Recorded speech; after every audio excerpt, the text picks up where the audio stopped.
एक शरीफ नौजवान जिसे कदम कदम पर संसार किया गया। जालिम माशरे की नाइंसाफियों, करप्ट पुलिस और दौलतमंद बदमाशों ने उसे भी एक गुंडा बनने पर मजबूर कर दिया। और जब एक शरीफ इंसान जराइम पेशा बन जाए तो वो सब गुंडों से ज्यादा खतरनाक हो जाता है। एक बदकिस्मत नौजवान जिसे जुर्म की दलदल ने एक आतिशफशां बना दिया। बदले की आग में जलते एक शरीफ नौजवान की कहानी।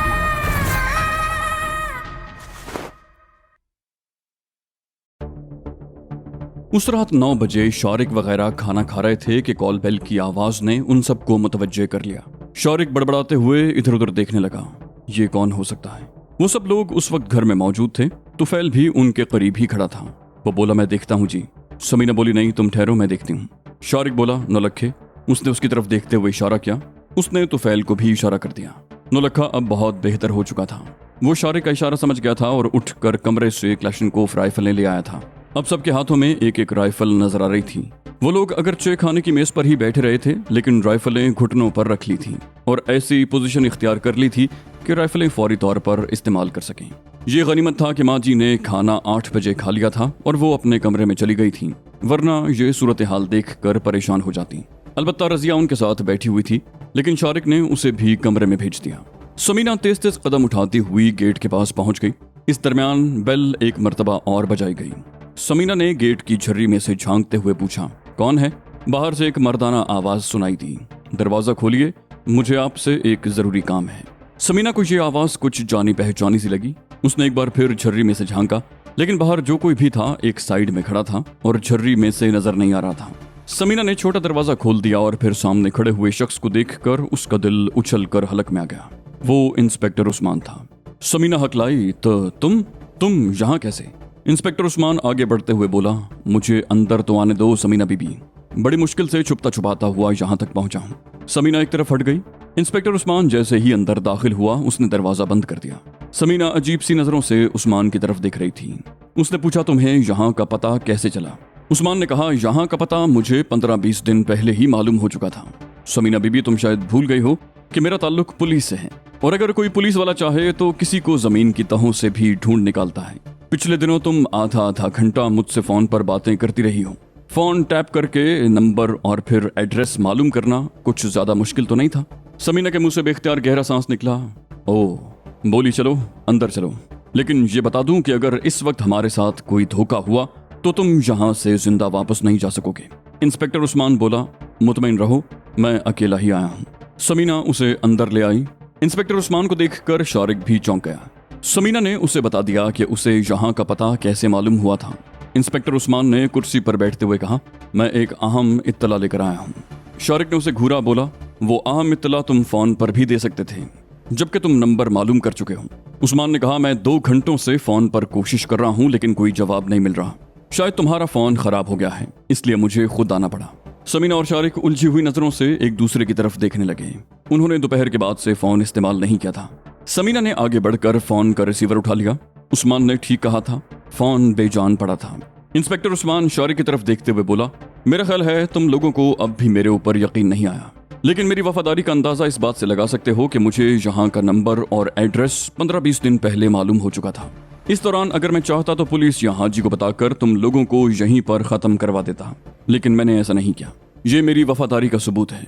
वो चंद लम्हों के लिए खामोश हुआ, फिर बोला, हाजी ने मेरा करियर तबाह कर दिया है। मैं उससे अपना इंतकाम लेना चाहता हूँ और सच्ची बात यह है कि मैं अपने तौर पर उसके खिलाफ कुछ नहीं कर सकता। तुम वाहिद शख्स हो जो हाजी को कैफर किरदार तक पहुंचा सकता है। मैं माफी तलाफी के बहाने हाजी के साथ इसलिए लगा हुआ हूँ कि उसके बारे में तुम्हें इत्तलात फराहम कर सकूं, और अब तक मैंने जो भी इत्तला दी है वो 100% दुरुस्त साबित हुई है। मैंने कभी तुम्हारे साथ धोखा नहीं किया।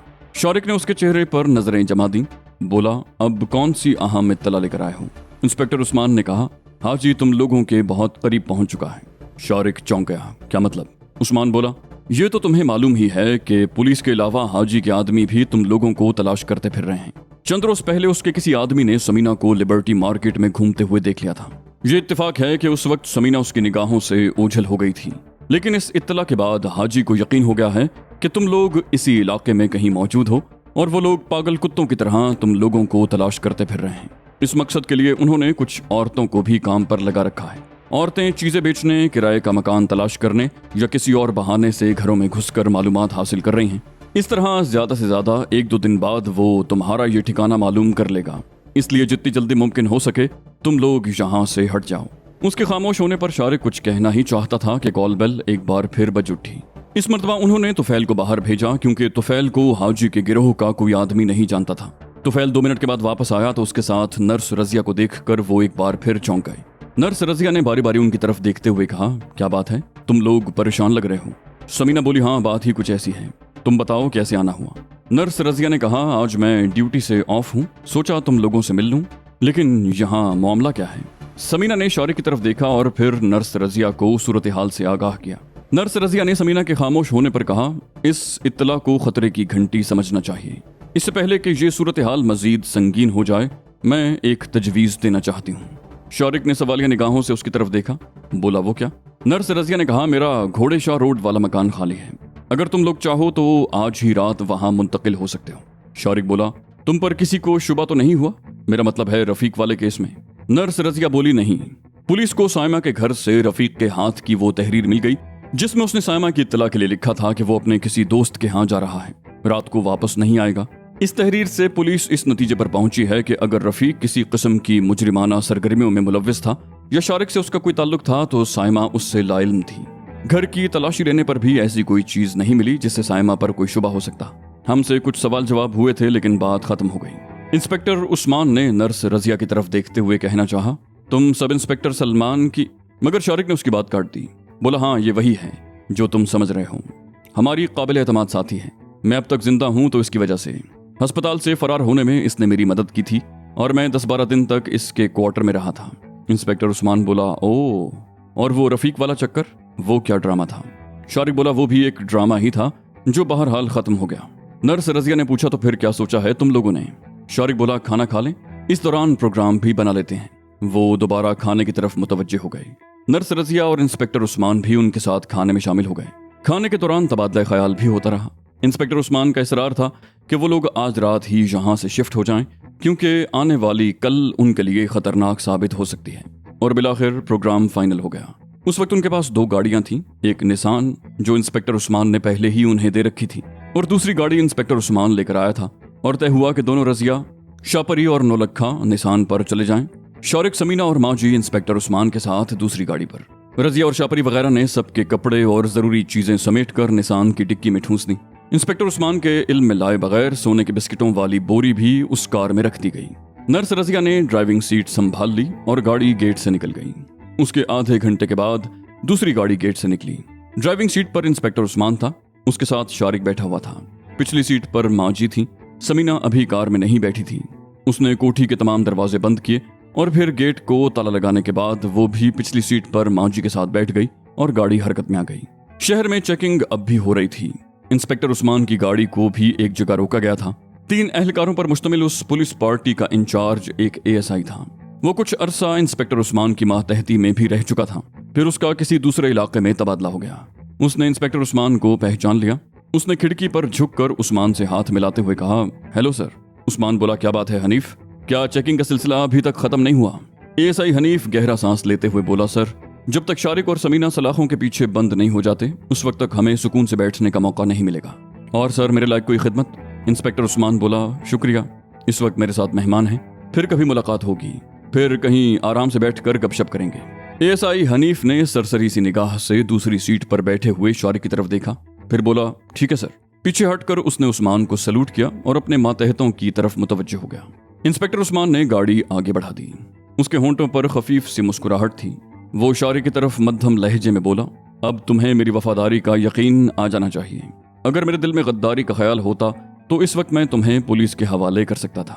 शारिक ने मध्यम लहजे में कहा, तुम्हारी वफादारी का यकीन तो मैंने उस दिन कर लिया था जब मैंने तुम्हारी तस्वीरें खींची थी। उसके होंठों पर खफीफ सी मुस्कुराहट थी। फिर बोला, जब तक उन तस्वीरों के नेगेटिव मेरे कब्जे में हैं तुम मेरे वफादार हो। इंस्पेक्टर उस्मान बोला, नहीं शारिक भाई, ये बात नहीं है, मुझे उन तस्वीरों की कोई परवाह नहीं है। मैं तो सिर्फ हाजी के खिलाफ तुम्हारा साथ देना चाहता हूँ। हाजी एक ऐसा नाग है जिसका सर कुचलने के लिए तुम जैसे आदमी की जरूरत है, और सिर्फ मैं ही नहीं, और भी बहुत से लोग इस मामले में तुम्हारा साथ देंगे। पिछले दिनों सड़कों पर जो मुजाहिरे होते रहे हैं वो हाजी के खिलाफ थे। मैंने बहुत से लोगों को तुम्हारा हमदर्द पाया है। मेरी बात छोड़ो, नर्स रजिया ही की मिसाल ले लो। उसने आखिर तुम्हें क्यों बचाया? अपनी जान को खतरे में डालकर तुम्हें अपने घर में पनाह क्यों दी? क्या तुम्हारे पास उसकी भी कोई तस्वीरें हैं जिनसे वो खौफजदा है? शारिक बोला, नहीं, मैंने पहली बार उसे अस्पताल में ही देखा था। उससे पहले सिर्फ वो मेरे नाम से वाकिफ थी और मैं तो उसके नाम से भी वाकिफ नहीं था। इंस्पेक्टर उस्मान ने कहा, वो बड़ी अच्छी औरत है। अब से पहले मैंने उसे सिर्फ एक मर्तबा देखा था, जब उसका शौहर जिंदा था। सब इंस्पेक्टर सलमान उन दिनों मेरी मातहती में था। एक मर्तबा उसने अपने नए घर पर चंद करीबी दोस्तों को दावत दी थी, उनमें मैं भी था। वो अपनी बीवी को शोपीस के तौर पर अपने दोस्तों के सामने पेश करना चाहता था, लेकिन रजिया ने इनकार कर दिया, जिस पर सलमान ने उसे मारा पीटा, लेकिन वो न मानी। दूसरे रोज मैंने सब इंस्पेक्टर को इस हरकत पर डांटा भी था और उसे समझाने की कोशिश भी की थी, लेकिन वो नहीं माना। उसके बाद मैं उसके घर कभी नहीं गया, लेकिन मुझे पता चलता रहा कि वो अपनी बीवी को अपने दोस्तों के लिए तमाशा बनाना चाहता है। लेकिन वो गैरतमंद लड़की उसके सामने नहीं झुकी। अब ये वही लड़की है जिसने तुम्हारी मदद की और अब भी तुम्हारे लिए अपनी जान खतरे में डाल रही है। इसकी कोई तो वजह होगी।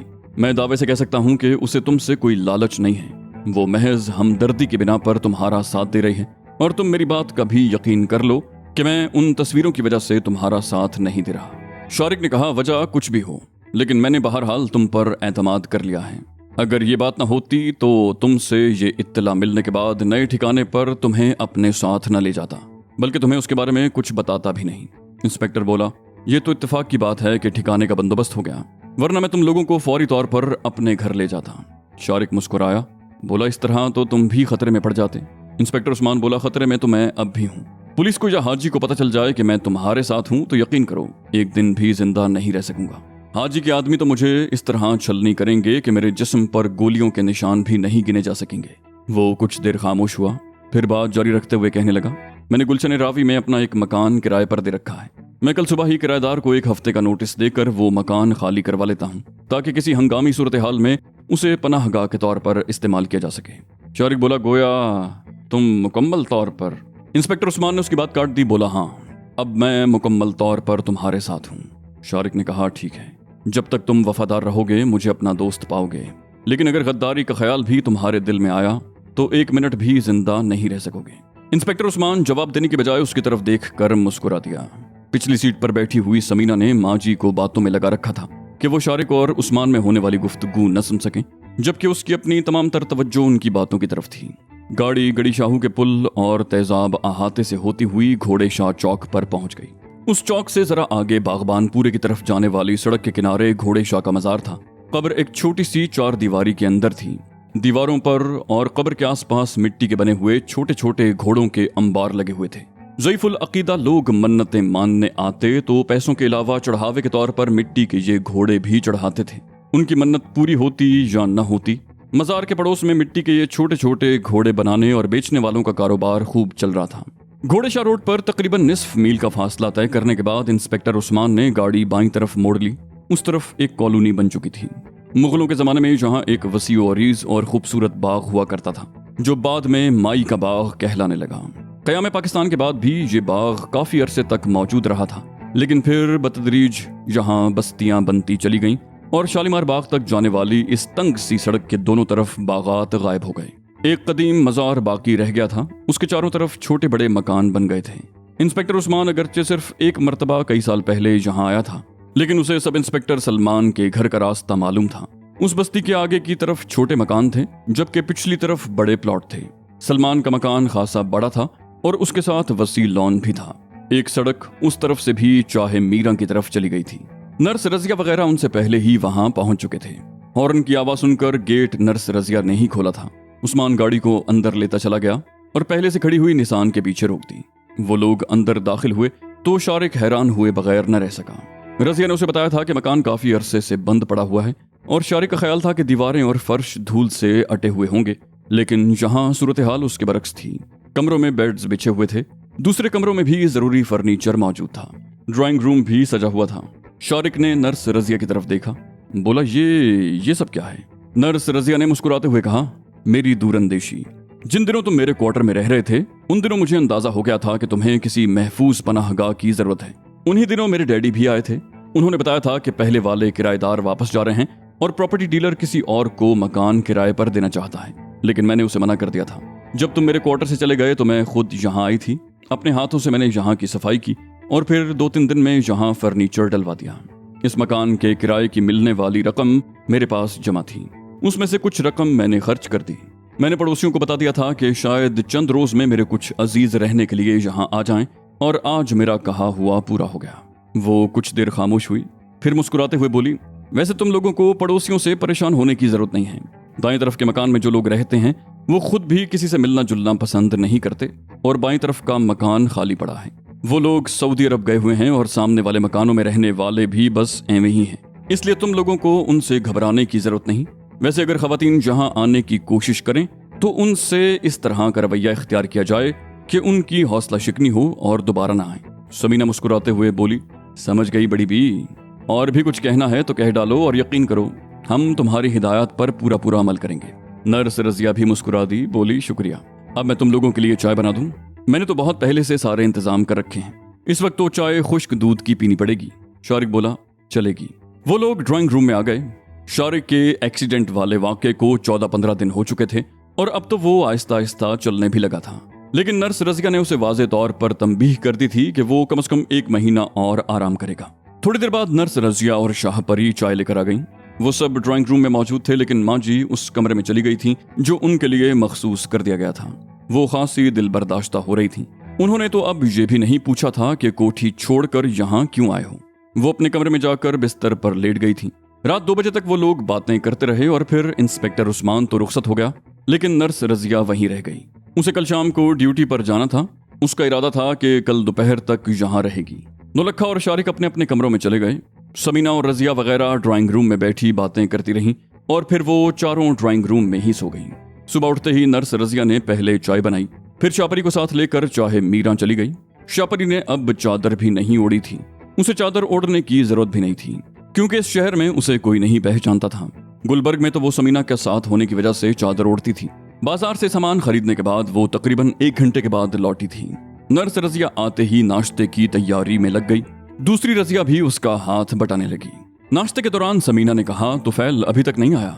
शारिक बोला, आ जाएगा, होशियार आदमी है, उसके बारे में परेशान होने की जरूरत नहीं। नाश्ते के बाद रजिया उन्हें घूम फिर कर घर दिखाने लगी। 4 बेडरूम नीचे थे और 4 ही ऊपर थे। ऊपर जाने के लिए सीढ़ियां अंदर से थीं। ये मकान उनके ख्याल में हर लिहाज से महफूज था, और सबसे बड़ी बात यह थी कि यहाँ टेलीफोन मौजूद था। मकान का एक दरवाजा पिछली गली में था। ये तंग सी गली थी। मकान दिखाने के बाद नर्स रजिया ने दोपहर के खाने की तैयारी शुरू कर दी। वो मुर्गी और बकरे का गोश्त ले आई थी। कुछ गोश्त उसने पकाने के लिए निकाल लिया और बाकी फ्रिज में रख दिया। इस दौरान तुफैल भी आ गया था। उसने शारिक के पास बैठते हुए कहा, अच्छा ही हुआ कि आप लोग रात को वहां से आ गए। सुबह 10 बजे 2 औरतें आ गई थीं। उन्होंने बड़े बड़े थैले उठा रखे थे। एक ने कहा वो औरतों के इस्तेमाल की चीजें बेचती हैं और घर की औरतों से मिलना चाहती हैं। मेरे मना करने के बावजूद वो गेट में घुस आई थी, और जब मैंने बताया कि घर वाले गुजरांवाला गए हुए हैं तब वो बाहर गईं। समीना बोली, इंस्पेक्टर उस्मान वाकई काम का आदमी साबित हुआ है।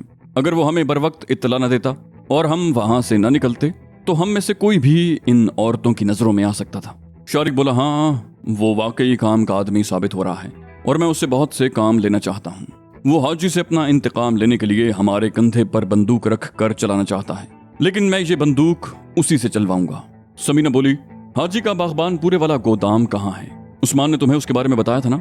शारिक बोला, वो गोदाम दरअसल बागबानपुरा में नहीं, सिंहपुरा के कब्रिस्तान में है। यही सड़क बागबानपुरा की तरफ चली गई है। उससे पहले सिंहपुरा का चौक आता है। उस चौक के बाईं तरफ चंद गज आगे एक पुराना सा कब्रिस्तान है। उस कब्रिस्तान के किनारे सड़क के साथ 2-3 मकान हैं। वो मकान हाजी की मिल्कियत हैं। सड़क के दूसरी तरफ दुकानें हैं जो हमेशा बंद रहती हैं। उन दुकानों और मकानों के नीचे तहखाना है। उस तहखाने का रास्ता मकानों के साथ बने हुए एक तवेले में है। ये तवेला भी हाजी ने बनवा रखा है और इसका मकसद तहखाने के रास्ते की हिफाजत करना है। यहाँ कम से कम 2 आदमी हर वक्त मौजूद रहते हैं। समीना मुस्कुराई, बोली, तो फिर आज रात उस तवेले को भी उड़ा दिया जाए।